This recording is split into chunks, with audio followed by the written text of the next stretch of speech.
The third virtue is gratitude.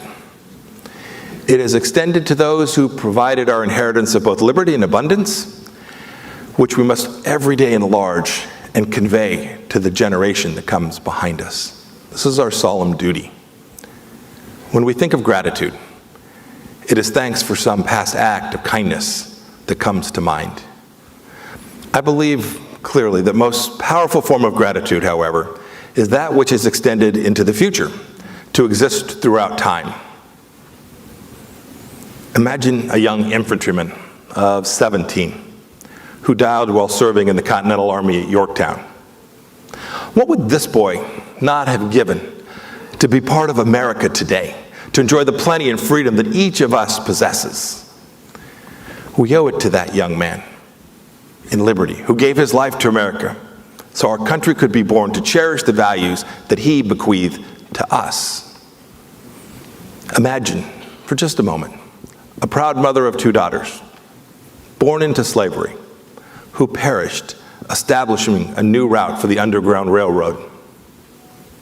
What would this courageous woman not have given to see her children raised in freedom and opportunities of today, rather than to the life of burden that she knew?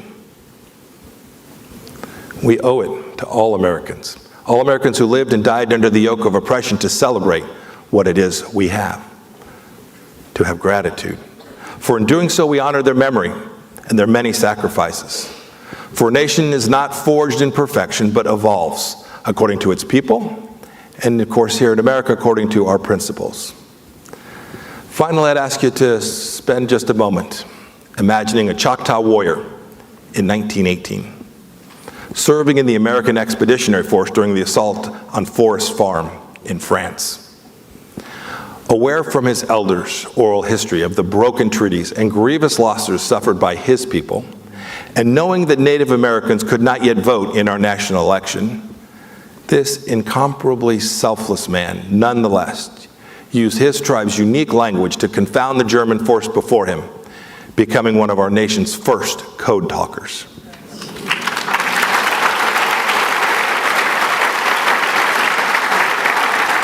This gallant action helped bring victory to an American army.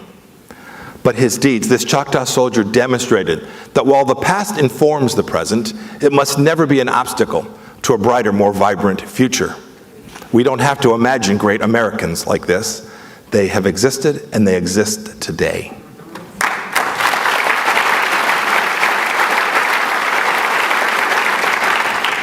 History is the sum total of all these actions, these decisions, both good and bad. We didn't get it right every day either during our 4 years.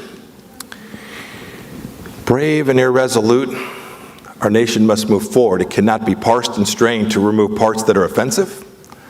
For to do so is to rob our past of the richness and complexity that build the road to our present day and the one that will drive us forward. These three stories to which the names of many of our forebears may be applied, represent the giants who formed the foundation upon which this great nation rests. I asked you to imagine what these three persons would not have given to have been part of America of today. Yet I don't believe for 1 second, I don't believe any of them would have given up their place in history if in so doing they would have altered our country's character. These were brave peoples who knew America was great. For as in each of our lives, our sorrows, our joys, our failings, and our accomplishments form what we will become.